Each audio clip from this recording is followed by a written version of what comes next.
Well, I mean, it depends on your lens of looking at it. Your question's more than reasonable. I'll get to it. But if you look at outs above average, and you look at how many outs we get relative to the league above average, we're first in the league. So I do think that's pretty important as a metric that we value. Means our positioning's good. We're in a great spot, and guys are working together to be in those positions. Now, have we made as many routine plays as we'd like? We have not, and so I think that's probably. I don't think it probably. I think that's something that is a little bit of a short-term outlier that'll improve. I know you just addressed it. Outs above average. Your errors have also been extremely costly. They have. Do you think that errors can often be costly, but not like at this rate? Do you think that's an outlier as well? Oh, it's a complete outlier. I mean, listen. Sometimes you don't cover them, and they show up, and sometimes it happens in a small window that clearly makes it, hurt more than the actual play itself. So, we got to continue to figure out a way to cover and move. But, yeah, I think we've all been around the game long enough to know that not every time you make an error does somebody hit a homer. But they do hurt when it happens. But like I said, I think it's an outlier of how it's hurting us, and it's an outlier with, we'll make the routine play more consistently. I'm confident in that. Another thing that's been happening is at a high rate, when a guy gets hit or a guy is walked, he scores. Now, that's something you guys always talk about, but it's also a high rate. Like, how important is that, these kind of free things you're giving away? Yeah, we talk about it. It's easier said than done. I can sit here and talk about it, but it is real. The high percentage of, a crooked number, 3 runs or more, involve, some combination of hit batter or a walk, and then it's also usually, a higher percentage chance of an error. But,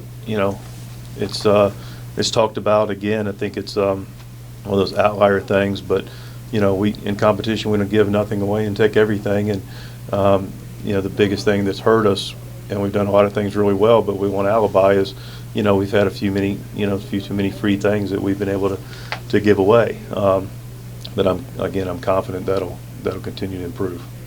That will improve.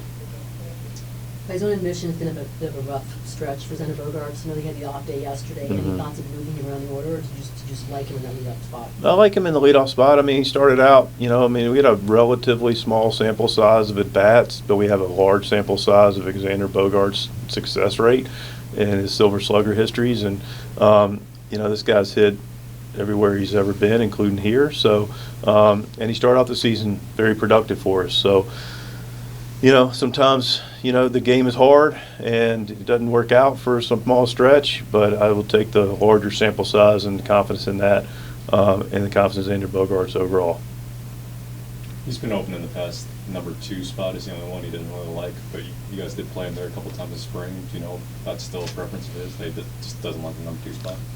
I think our number 2 guy is pretty good right now. So it's not necessarily about where we listen to where guys want to hit. We're mindful of it, but also, you think about the lineup. It's similar to a lot of different things. There's nothing's in the absolute silo of he hits there. Well, the guy's there's got to hit somewhere else. But the guy that's hitting there, Toddy's performing. So, we're always going to explore where guys are best in the lineup, and today against the lefty, Xander's at the top. We ask a lot about the lineup. Is it kind of more about, like, guy hitting wherever he is? It really is. It's really about but to your point about that, and I think the genesis of the questions, I won't begin to come close to thinking about it to your jobs, but I understand the questions like, okay, if a guy's not in place at the moment to be hitting, do you change him in the order and mix things up? And that's something that's always thought about. But yeah, it always, when they hit, we don't get asked about where they are in the lineup because it makes perfect sense. But if they don't for some small stretch, then yes. And again, fair question and something I think about all the time. But you weigh the balance of the short and the long term and the history. And but yeah, ultimately when guys hit, it makes everybody's job easier. Anything new with Manny's Blues target for playing third base? Still looking at the end of the month, hopefully. Yeah, I think that's pretty reasonable, Dennis. I think we're still there. He's making strides. Is the good news. He's been able to throw across the diamond more consistently. I know that was a big box for him to check. You know, he's been able to throw to second. That's been clear. He's been able to move a lot of different places to make throws, which clearly is important as well. And when he does that, there's a confidence level to it. And now he's able to throw across the diamond and create that carry there. So, you know, he's recovering well, and that's the biggest thing right now is he increasing his volume relative with his hitting and his throwing, so we know he can go get ready to go compete in a 9-inning game and do both without a setback.